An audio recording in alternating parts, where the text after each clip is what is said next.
네. 오늘은 뉴라이프 운동이 현 정부에 어떤 영향을 끼치고 있는지 등등 정치적 측면에서 좀 살펴보는 그런 시간을 갖도록 하겠습니다. 감사합니다.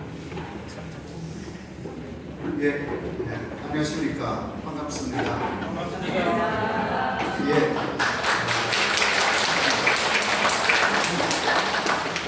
지금 소개를 받은 세종대학교의 호사카 유지라고 합니다.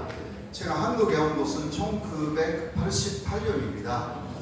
그래서 30년 정도 되었는데 아직은 일본말 쪽이 한국말입니다.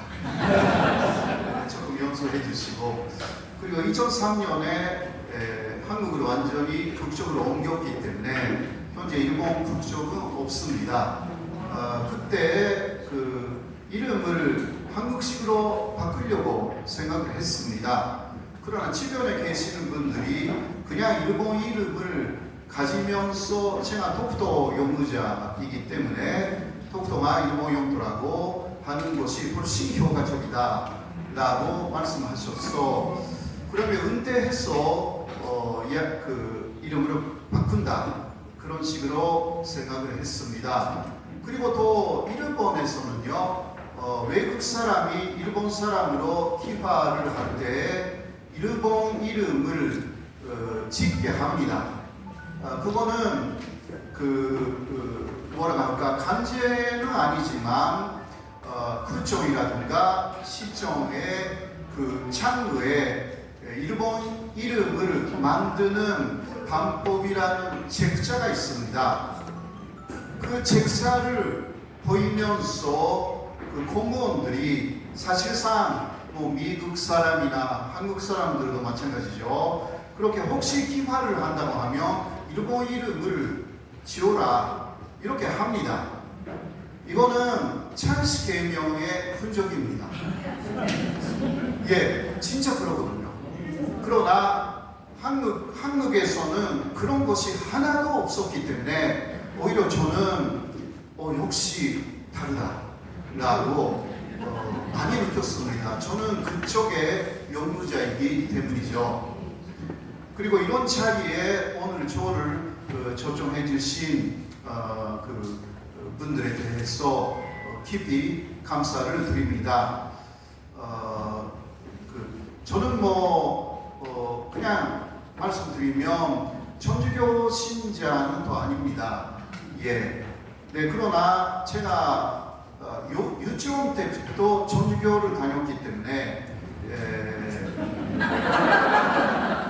그래서 거기 사실 학교, 일본의 도쿄에 있는 성미 학원이라고 있어요. 일본말로 세비 학원이라는 데서 초등학교 때까지, 남자는 초등학교까지만이었기 때문에 그래서 다녔고, 일주일에 한 번은 종교 시간이 있어서 스녀님이 쭉 가르쳐 주셨습니다.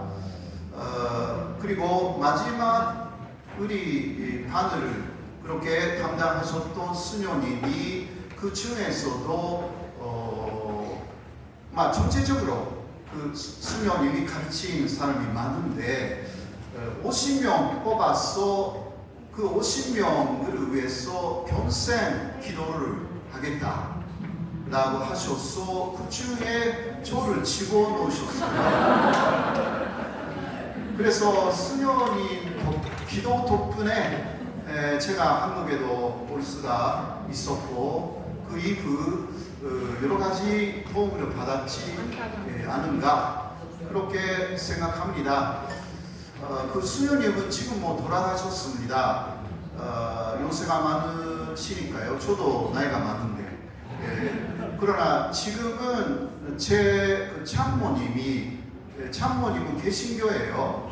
그래도 매일 저를 위해서, 저하고 와이프를 위해서 기도를 한다고 해가지고 저는 평생 기도의 도움을 받고 있는 것 같습니다.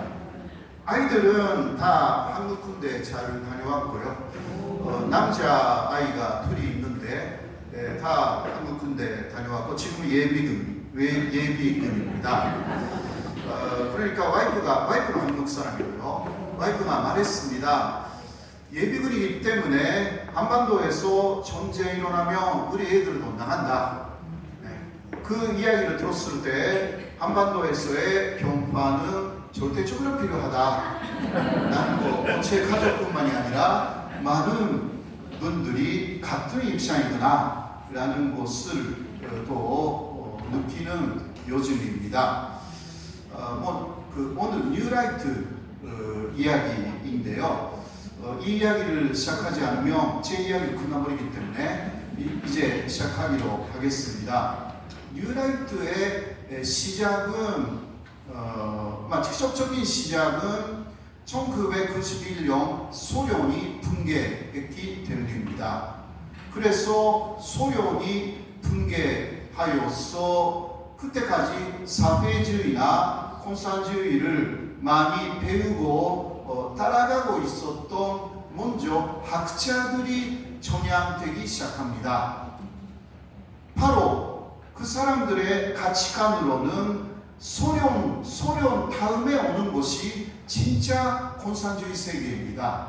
차별이 없는 바로 하나님만 오는 것 뿐이지 나머지 다 천국이에요. 그런데 그 전 단계가 프롤레타리아 독재라는 뜻에서의 사회주의 국가, 이게 소련이었습니다.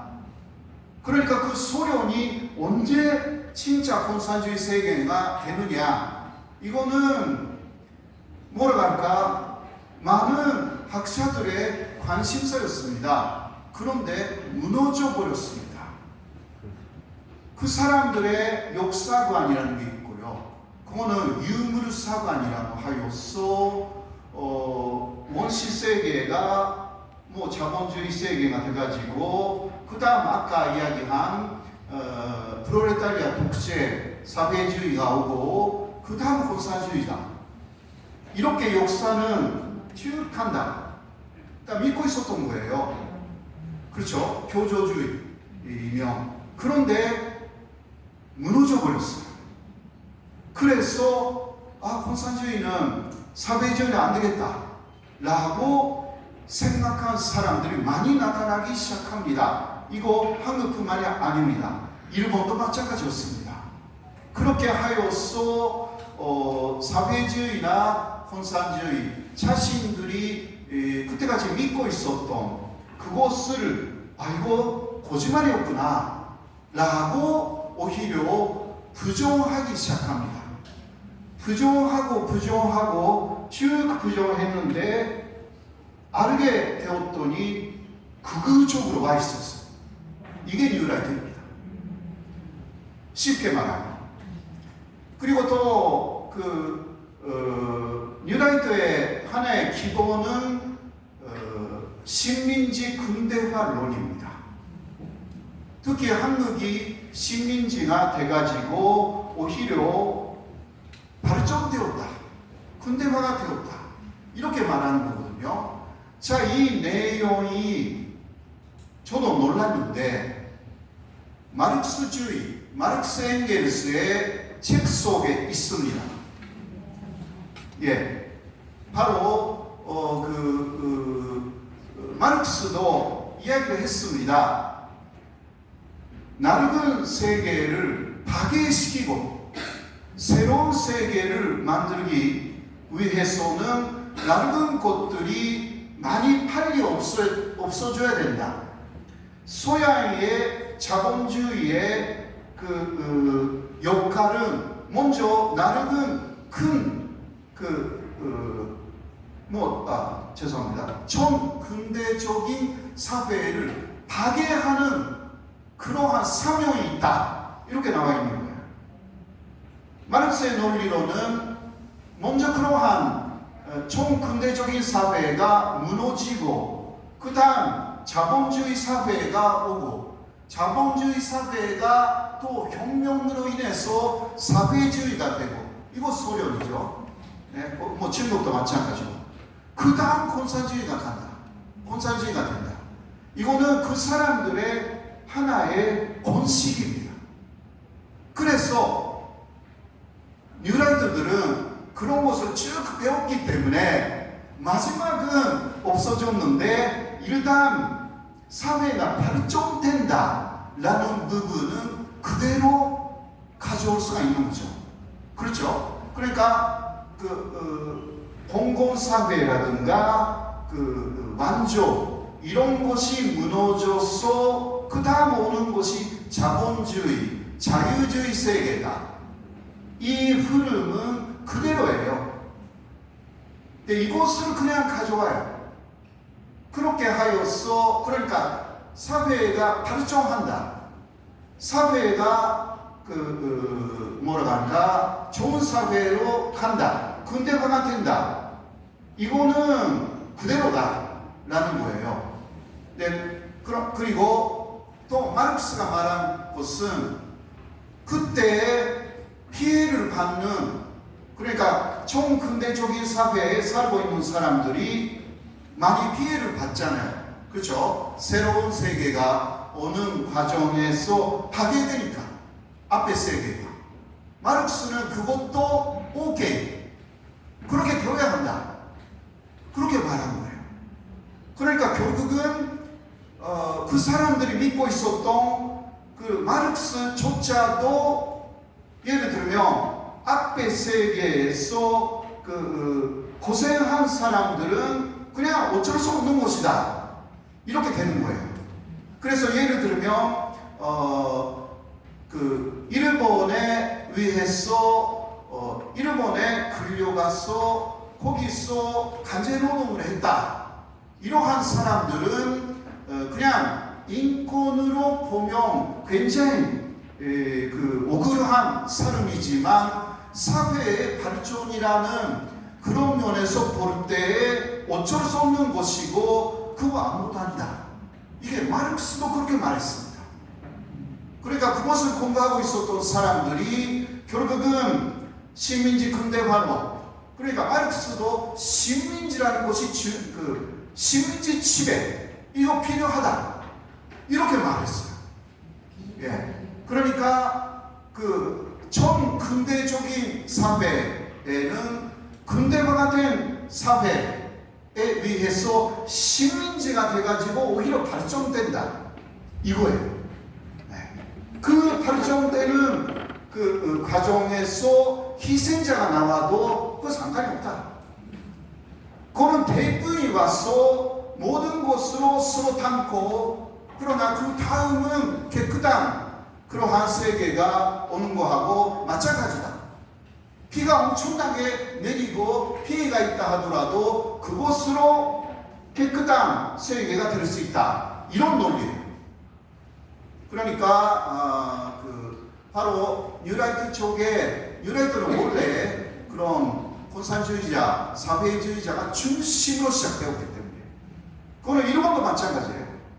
일본에도 자유주의 역사관이라는 것을 만든 사람이 있는데요.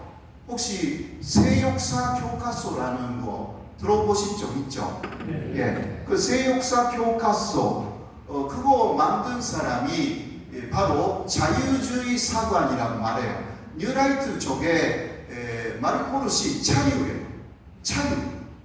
그러니까 자유주의 사관이라고 일본에서 말했어요. 그것을 만든 사람이 일본 곤산다몬이었습니다. 네, 거기서 전향된 거예요. 네, 이거 안 되겠다라고 하여서. 자, 그렇게 일단 근간에 있는 그러한 식민지 근대화론에 대해서는 조금 말을 했습니다. 자, 그 다음에 한국의 이러한 뉴라이트 특히 일본의 영향은 언제쯤부터 강하게 나타나기 시작했는가라는 말씀을 드리겠습니다. 일단 일본 쪽에서 2006년에 한국의 뉴라이트 운동이라는 것은 2004년쯤부터 단체도 만들어졌어요. 그러나 일본하고 굉장한 관계라는 것은 아직이었습니다. 2006년에 일본의 극우파들이 모여서 모의를 합니다. 그거는 책에 나와 있습니다. 극우파들이 만든 한국 북한의 거짓말을 간파한다라는 책이 있어요. 또 일본어 책인데요. 네, 거기에 나와 있는 내용입니다. 가끔 제가 이러한 이야기는 뉴스콘장이라든가 그런 데서 말하고 있는데, 그래도 뭐 일본 책이니까 여러분들 금방 보기 어려우니까요. 거기에 나와 있는 내용이 뭐냐? 2006년입니다. 일본의 극우들이 모여서 이야기를 합니다.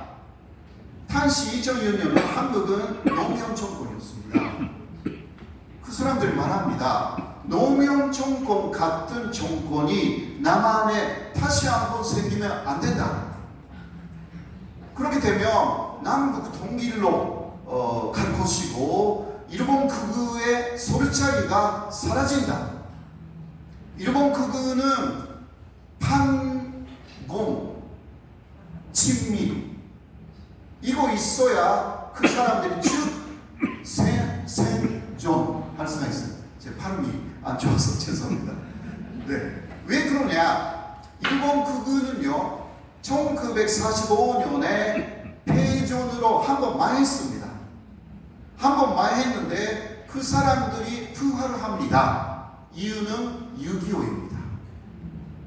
6.25로 미국 쪽에서 일본 안에 그러니까 2차 세계대전까지의 강한 그러한 일본인들, 강하다라기보다 그런 극우 일본인들도 친미, 미국에 대한 그 협력, 그것을 맹세하는 사람들이며 부활시키자. A급 정범에서 풀자. 이런 식으로 생각을 했어요. 왜냐하면 앞으로는 그 세계가 사회주의, 공산주의 vs 자유주의, 민주주의가 되니까 이제 일본은 그런 면에서는 이용해야 된다.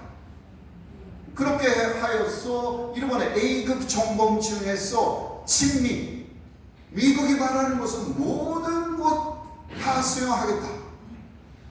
그 대표가 아베 신조 일본 총리, 전 일본 총리의 외할아버지 키시노부스케죠. 만주국을 만든 세 사람 중 한 사람이었는데, 만주국을 만들었다라는 것은 7.3.1 부대라든가 그런 거 다 지휘한 사람이거든요. 그래도 친미 맹세했기 때문에 키시노부스케는 A급 정범 경위자였지만 훈련합니다. 거기서 일단 전후의 극우가 시작됩니다. 일본에서는요. 자, 그런데 일단 극우는 그렇게 반공하고 친미로 시작됐는데, 아까도 얘기했는데 일본의 그러한 극우들은 친미하고 반공이 필요합니다. 자신들의 존재감을 쭉 가져가기 위해서는. 그런데 그 사람들이 놀랐던 것은 아까도 이야기한 소련의 붕괴였습니다. 그렇게 하여서 세계적으로 공산주의가 사라진다 라고 생각한 거죠. 그러나 동북아를 보면 북한이 있고 중국이 있다. 아직 동북아에서는 반공, 친미가 통한다. 그러니까 그 사람들이 계속 자신들의 존재감을 가져가기 위해서는 반공, 친미를 쭉 외칠 수 있는 그러한 환경이 필요해요. 그러니까 항상 북한하고 대결하는 남한 정부가 필요하고, 그러면 그러한 남한 정부하고 이제 연계해서 남한의 보수 정부하고 일본의 극우가 이거 연결하면 우리는 계속 친미, 반공으로 힘을 가질 수가 있다. 이런 게 책에 나와 있는 거예요. 일본에. 그러나 노무현 같은 정권이 되고 나면 이거 남북 통일로 가고 공산주의 같은 것도 사실상 없어지고 이게 그 다음은 하나가 된 한반도는 중국하고 하나가 돼가지고 일본을 공격하는 곳이다. 예, 그렇게까지 이야기를 해요. 그러니까 그 일본에 가 있는 그 한국 사람 중 굉장히 그 힘이 있었던 사람이 일본에 가 있거든요. 그 사람 MBC 뉴스에서도 나왔어요. 네, 말합니다. 그때 네, 일본의 그하고의 대담하는 내용이 나와요. 그 사람 한국 사람이에요. 어떻게 말하느냐? 문재인은 중국의 스파이다. 이런 것을 일본의 극우 쪽에 계속 말하고 있어요. 근데 일본 사람들 그것을 믿어요. 모르니까. 그런 식으로 일본 극우는 또 그것을 이용해요. 그러한 사람의 책들이 일본에 엄청나게 나와 있습니다. 아까 그 5.18은 북한군이 그 들어와서 그거 만들었다. 이런 거 한국에서 다 부정됐잖아요. 절대 그런 거 없었다. 그러나 일본에서는 그런 책들이 엄청나게 많아요. 그것을 판단할 수 있는 어떤 게 없어요. 일본에서는. 그러니까 믿고 있는 거예요. 그 책을 쓰는 사람들이 누구냐? 한국 사람입니다. 네, 굉장히 심각한 내용이 있어요. 일본의 극우는 그런 거 필요해. 그런 거. 그렇게 해서 결국은 노무현 같은 정권이 다시 한반도에 남한에 들어오지 않기 위해서는 어떻게 하면 되는가 계속 위논해요. 근데 결론, 그러면 한나라당을 지원하면 되는 거 아니냐? 당신 한나라당이 무엇입니까? 국힘이, 그렇죠? 네. 그런데 많은 사람들이 한나라당도 결국은 평화 통일을 말하고 있다. 그러니까 마지막은 민주당하고 한나라당의 목표는 똑같다. 그래, 이건 안 된다. 자, 그러면 확실한 판콘산주의 세력이 어떤 사람들이냐? 뉴라이트다. 네, 결론 냅니다. 뉴라이트들은 원래 좌파였는데 전향된 사람들이라서 오히려 신념이 강하다. 뭐 외국대어 읽는 신념이지만 그렇게 보는 거죠. 왜냐면 배신자들이니까. 네. 배신자는 끝까지 배신한 거잖아. 그렇죠? 다시 돌아가는 게 힘들어. 네. 그렇기 때문에 일본에서 2006년에 일본 극우들이요, 뉴라이트를 지원하자 결정합니다. 자, 최근 일단 거기서 끝나 있거든요. 어떻게 지원하는가라는 이야기는 못하죠. 그러나 우리는 정황으로 알 수 있는 부분은 2007년 바로 그 다음 해에 이명박 정권이 선거 과정에서도 뉴라이트라는 분들이 갑자기 등장하기 시작합니다. 2002년 다음이에요. 네. 그러나 일본에서 볼 때 이명박 정권은 실패합니다. 왜냐하면 폭도로 가버렸기 때문에. 이명박 대통령. 그렇죠? 그 다음 박근혜 정권이 됐습니다. 박근혜 정권 때는 극사 교과서 거기에 뉴라이트 사관이 많이 들어갑니다. 그렇지 않습니까? 잘 아시지 않습니까? 예, 그때도 일본 쪽에서 사실 지금 뉴라이트 인사들이 많이 들어가고 있는데 박근혜 때가 2단계였어요. 그러나 박근혜 대통령이 탄핵 당하셔가지고 다시 일본이 자정했습니다. 예. 그 다음에 문재인 대통령 때는 어마어마하게 반대를 해요. 일본 안에서 온갖 거짓말을 하면서. 예. 그런데 이제 윤석열 정권이 만들어졌어요. 이게 마지막이라고 생각하는 것 같아요. 잘못하면 다음도 한국에 진보 정권이 생길 가능성이 있다. 그러니까 이 정권 안에서 뉴라이트라는 것을 사실 뉴라이트의 생각으로 한국 사람들의 그 사상을 바꿔놓아야 되겠다. 그러니까 교육적인 단체에 다 들어갑니다. 네, 이거 실제로 일본 극우가 배후에 있는지는 잘 모르겠지만 네, 아마도 있을 거예요. 왜냐면 그렇게 시작했으니까. 그래서 제가 이런 강의 가끔 하거든요. 여러 곳에서. 근데 그 다음에 또 유나이트 논제 시작됐으니까 여러분들이 그런 의혹이 있는 단체장에게 당신은 유나이트입니까? 라고 물어봐요. 그런데 다 아니에요. 이렇게 유나이트면 유나이트라고 하면 되잖아요. 근데 다 아니라고 그래요. 왜냐면 제가 일본이 배후에 있다. 쭉 말하고 있기 때문에. 그 증거도 있으니까. 자, 일단 그 전체적인 흐름은 이 정도로 아주 간단하게 말씀드렸어요. 자, 그러면 뉴라이트에 여러 가지 논리가 있잖아요. 여기에 대해서도 우리는 그냥 말이 안 된다.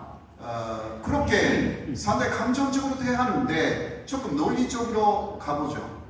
자, 먼저 어제 국정감사에서도 어떤 분이 나오셔가지고 이거는 한국학중앙연구원의 원장으로 들어가신 김모모라는 제 이름도 몰라요. 잘. 근데 그 원장님 나오셔가지고 일제강점기에 일본에 쌀을 콘출한 것을 지금도 수출했다고 말하니까 라고 아마도 거기 민주당 쪽에서 질문한 것 같아요. 혹은 야당 쪽에서 그런데 그분이 그렇다라고 해서 급히지 않았다고 합니다. 자, 여기에 대해서 그때 진짜 콘출이었나요? 수출이었나요? 그거는 상식이잖아요. 그런데 자, 왜 그 사람들이 수출이라고 말을 해요? 수출을 했다라는 그러한 수치라든가 글래프라든가 남아있으니까 하는 거예요. 그 금액이라든가 그때 수출을 하고 이쪽에 오르막 들어왔다라든가 이게 다 거짓말이 아니고 있어요. 자, 여기에 대해서 어떻게 반박할 수가 있어요? 이런 게 중요합니다. 그냥 우리는 산식으로, 그리고 우리 어르신들이 그때 다 일본 사람들이 쌀을 가져갔기 때문에 먹을 거 진짜 없었다 이런 거 듣고 있으니까 그 산식으로 알고 있는데 그 사람들은 수치로 내라 과학이다 그렇게 말하면서, 그러니까 여기에 대한 정확한 반박이 필요해요. 자, 간단하게 말씀드릴게요. 자, 예를 들면 특히 호남 쪽에, 그러니까 평상이 아니라 반대 전라북도, 전라남도, 특히 전라북도 쪽은 쌀이 굉장히 많이 나왔잖아요. 특히 군산이나 이리, 익산, 자, 거기서 콘출한 거예요. 예. 자, 이쪽에서 쌀을 일본에서 가지러 오잖아요. 배로. 거기에 쌀을 넘겨주는 사람들이 누군지 아세요? 일본 사람들이에요. 이쪽에 있는 일본인이에요.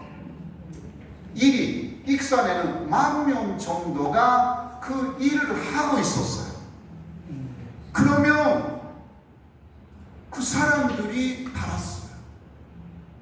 한국의 농가에서 다 가져오고, 여기까지가 콘출이에요. 여기까지 다 무료로 가져오고, 그 다음 그 사람들이 여기서 생활을 해야 하잖아요. 그 일본 사람들도. 또 여기에 있는 친미는 일본에 있으면 한 푼도 없었던 사람들이 당시 한국에 와서 다 부자가 돼요. 6개월 있으면 부자가 됐어요. 그러니까 그 사람들이 아무리 싸다고 해도 굉장히 많은 쌀을 현대로는 수주를 한 거예요. 이곳으로 말하고 있는 거예요. 그러나 주된 준신라기보다 다 일본인들이 그것을 했어요. 극히 일부 완전한 친일파 한국인들이 그러한 그 한국 사람 집에 들어가서 쌀을 가져오고 일본인한테 넘겨주는 그 역할을 하면서 또 한국인들 중에서 크게 일부가 돈을 번 사람들이 있기는 해요. 그러나 구조는 이런 구조예요. 이런 구조를 지금 제가 연구를 하기 시작해가지고 이것을 완전히 하면 이게 그런 콘줄 문제, 큰 문제거든요. 네. 콘줄이 아니고 수줄이었다고 하는 사람들의 이런 게 큰 거거든요. 이거 완전히 깨부셔야 되는 거예요. 이러한 논리를. 실제적인 이쪽도 과학이다 라고 하면서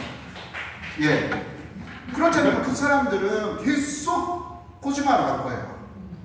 한국 사람들은 그냥 정서적으로 말하는 것 뿐이지 진실은 아니다. 우리가 말하는 게 맞다. 이 그래프를 봐라. 이 표를 봐라. 이렇게 다 내놓는 거거든요. 자, 그러면 또 하나 정도 시간이 없으니까 그 일제강점기 일본 사람들은 먼저 여기서부터 가죠. 일제강점기는 합법이었나요? 불법이었나요? 다 불법이라고 말하잖아요. 그렇죠? 그런데 먼저 일본 정부의 기본적인 입장은 일제강점기 자체는 합법이었고 1945년에 일본이 패전한 다음에 모든 그 앞에 있었던 조약이 무효가 되었다. 그런 식으로 이야기해요. 그러나 일제강점기는 합법이었다. 그러나 우리 한국 정부의 입장은 일제강점기는 처음부터 불법이에요. 이렇게 다른 거거든요. 일단. 자, 그런데 일본의 그러한 주장이 완전히 잘못되어 있다라는 내용이 있어요. 여러분들도 배웠어요. 중학교, 고등학교 때. 그러니까 일제강점기가 불법이다라는 일본 쪽의 주장을 완전히 논파할 수 있는 내용을 배웠어요. 그러나 선생님은 안 배웠어요. 선생님은 배웠으면 알고 있습니까? 자, 그게 무엇일까요? 제가 가끔 이야기한 거 들으신 분은 알고 있을 겁니다. 어디에 있어요? 그거는 그러니까 박정희 대통령이 1965년에 일본하고 그 한일 기본조약을 맺었죠. 한일 협정. 그때 일본하고 나누어줬어요. 일본은 합법, 한국은 불법을 그렇게 주장했거든요. 그때는 조금 갈라졌어요. 그러나 그 훨씬 이전에 근거가 있어요. 여러분들도 알아요. 진짜 몰라요? 제 이야기를 듣지 못했군요. 지금까지. 어디에 있냐? 그거는 1943년 11월에 나온 미국, 영국, 중화민국, 그러니까 루즈벨트, 처칠, 잔제수의 연합국 대표들의 선언, 카이로 선언입니다. 카이로 선언 안에 한국 특별 조항이 있다는 것을 아시죠? 그러나 조금 들어서서 말씀드리면 한국 특별 조항이라는 것은 일단 한국 분들이 잘 아는 부분은 한국을 적당한 시기에 해방시켜서 독립시킨다. 이 부분이에요. 이것이 있었기 때문에 일제가 망했을 때 연합국 합의가 있었기 때문에 한국은 독립할 수가 있었습니다. 아무리 일본이 패망하여도 이런 게 없으면 독립하기가 쉽지 않았습니다. 그러나 삼국은 합의를 한 거죠. 그때 여러 가지 이유로 거기까지 이야기하면 길어지니까 일단 그런데 이거는 아시잖아요. 적당한 시기에 그것으로 그게 언제냐? 5년간 정도 신탁 통치를 한다는 이야기냐? 그러니까 찬탁이냐 반탁이냐 이거 45년 이후 싸웠던 거잖아요. 그거 아시잖아요. 그러니까 한국 분들은 지금 제가 말씀드린 한국특별조화의 이 부분은 알아요. 기본적으로. 네. 한국을 적당한 시기에 여기에는 논쟁이 있었고, 네. 그러나 해방시켜서 독립시킨다. 이거는 알고 있어요. 그런데 한국특별조화는 이것만이 아니다라는 거. 앞에 있어요. 앞에 시작되는 부분이 주가 되는 부분이 있어요. 그 부분이 지금 상황에서 알고 있어야 되는 부분입니다. 어떻게 시작되는가? 삼국은 한국의 노예 상태에 유의하여 이거예요. 네. 삼국이라는 것은 아까 이야기한 미국, 영국, 중국, 중화민국 그때 연합국 대표예요. 네. 이 세 나라가 모든 것을 결정했어요. 그러니까 연합국이에요. 다시 한번 말할게요. 삼국은 한국의 노예 상태에 유의하여 그 다음에 아까 내용이 요지입니다. 적당한 시기에 한국을 해방시켜서 독립시킨다. 자, 한국이 노예 상태예요. 이 생각은 어디에서 왔을까요? 사실 그 서양 각 나라는 성묘사를 많이 한반도 식민지 조선에 보냈습니다. 보내면서 일본이 한국을 평등하게 진짜 일본 국민으로서 그렇게 대하고 있는지를 매년 봤습니다. 그 내용들을 또 아마 천주교회에서도 하셨을 겁니다. 그렇게 하여서 보고서를 매년 올렸어요. 본부에. 그러니까 1910년부터 시작해가지고 쭉 45년까지 거의요. 네, 결론이에요. 일본은 정확하게 권리를 안 줬다. 그 조선인들에게 권리를 안 줬다. 권리. 죄송합니다. 권리. 국민으로서의 권리의 기본은 성모권입니다. 네. 성모권, 비성모권 절대 안 줬습니다. 네. 조선의회라든가 조선의 자치권 이런 거 절대 안 줬거든요. 그리고 또 하나, 여러분들 이 이야기 들으신 적 있어요? 한반도에서 당시 조선에서 나쁜 일본인들도 많았잖아요. 그 나쁜 일본인들을 그 경찰에 고소하거나 고발하거나 그렇게 했을까요? 못했잖아요. 그것만 해도 완전히 일본인이 아니었어요. 예, 이게 중요한 것입니다. 예, 그러니까 노예 상태라는 게 바로 그거였어요. 노예 상태. 그 흑인들이 여러분들이 그때 노예 상태였다, 기분 나쁘다 그런 차원이 아니고 역사적인 사실이니까 말하는 거예요. 뉴라이트 중에 이상한 뉴라이트는 제가 이 말을 했더니 그 사람 일본에서 왔어 한국 사람이 노예였다고 말하고 있다는 식으로 왜곡시켜요. 그거 아니거든요. 그거는 제가 말한 이야기 아닌데, 루즈벨트가 한 이야기인데, 처치를 한 이야기인데, 찬제수가 한 이야기인데, 송역사들이 한 이야기인데. 자, 그렇게 하여서 그러니까 미국의 흑인들이 먼저 미국 시민권을 가졌다 하더라도 노예였습니다. 그렇죠? 어떤 권리도 없었어요. 그 사람들이. 주인의 이야기를 듣지 않으면 매로 당했습니다.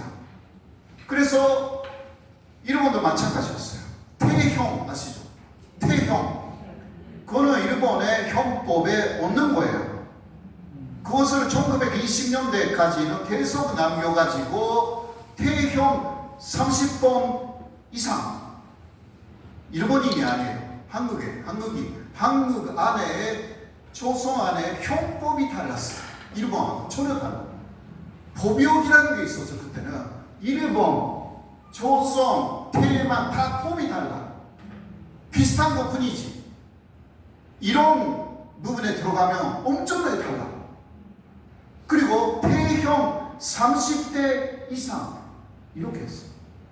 이게 얼마나 무서워요. 30대 이상이니까 100대 때려도 돼. 200개 때려도 돼. 요새는요 보통 200만 놈 이하의 법, 다 이하잖아요. 2년 이하의 징역이에요. 보통 형법은 그렇게 만들어요. 그런데 일제강점기는 때리는 거 몇 대 이상, 그러니까 죽어도 된다 이거였거든요. 그러니까 완전히 똑같지 않았어요. 완전히. 그래서 또 하나 말씀드리면, 일본 시민이라는 그러한 지위는 좋지만 한국인에게, 그러나 완전히 일본 극적으로 옮기를 때는요 한국 극적을 없애고 일본 극적에 사실 옮겨야 되거든요. 다 하나하나. 그런 거 하려고 하면 그냥 새로운 일본 극적 층을 만들어 가지고 거기 옮기면 돼요. 사실 그렇게 어렵지 않습니다. 각 도에서, 읍에서 다 하면 되니까. 절대 안 했어요. 그러니까 일제강점기에 호적은 옛날부터 호적 그대로예요. 한국에서. 그러니까 일본 사람이 됐다고 해도 호적은 한국이에요. 원래. 그러니까 한국 민족, 조선 민족, 한국 민족에서 벗어나지 못했습니다. 그 위에 독해 같은 거 그냥 씌웠어요. 일본 시민이라는 거. 네. 그렇게 한 이유가 있어요. 대만도 마찬가지예요. 혹시 실제로 만들 때는, 호적을 새롭게 만들 때는, 만들었다고 해도, 혹은 만들기 이전에 나 싫다고, 어디 다른 데 가겠다 하는 이탈자들이 많이 나올 것이다. 그래서 일본은 본격적으로 일본 사람으로 만드는 호적을 옮기는, 변경하는 작업을 절대 하지 않았습니다. 이런 거 기타 많은데요. 오늘은 그냥 입구만 말씀드렸습니다. 그러니까 임시정부가 1919년 4월 11일에 만들어져 가지고, 왜냐하면 독재로 그렇게 한민족을 일본이 덮어버렸으니까 이것을 완전히 다시 열어야 되니까, 그런 식으로 해서 대한민국 임시정부가 출범된 것입니다. 그러니까 그런 면에서 사실상 일본 시민이 됐다고 계속 일본을 말하니까 그러는데, 예를 들면 영국이 인도를 지배했잖아요. 그때 계속 인도 사람이었거든요. 그 사람들이 인도였습니다. 인도 사람이라는 데서 벗어나지 않았습니다. 물론 외형적으로는 대영제국의 인도령 사람, 이런 식으로. 그런 면에서 그쪽이 일본이었다라는 부분도 정확한 이야기가 아닙니다. 그래서 일본인들이 항상 말합니다. 조선인들은 2등 국민이다. 대만인들은 3등 국민이다. 이렇게 쭉 이야기했거든요. 완전히 똑같지는 않다. 항상 일본에서는 일본인, 너는 조선인, 다 구별했어요. 이게 일본 사람들의 탄시에 문서에 다 나와 있어. 그러니까 호적을 완전 똑같이 만들어버리면 이게 모르게 돼. 그거 아니고 호족이 그대로였기 때문에 벗어나지 못했습니다. 이게 일본 국적이었다고 할 수는 없죠. 네, 이런 부분도 정도 깊은 연구를 제가 할 마음을 지금 먹고 있어가지고요. 조금 들어가는 부분만 말씀드렸습니다. 그래서 뉴라이트는 개수를 짓고 있네. 그 이야기예요. 제가 그런 이야기도 많이 했습니다. 유튜브에서. 케카르든 학설이라고. 그런데 아직 저를 고소하지 않았어요. 물론 이름을 말하지 않았기 때문에. 제 말씀은 일단 여기까지로 맞춰야 될 것 같아요. 기타 많은 이야기가 있지만 그래도 뭐 거의 50분 정도 했습니다. 네.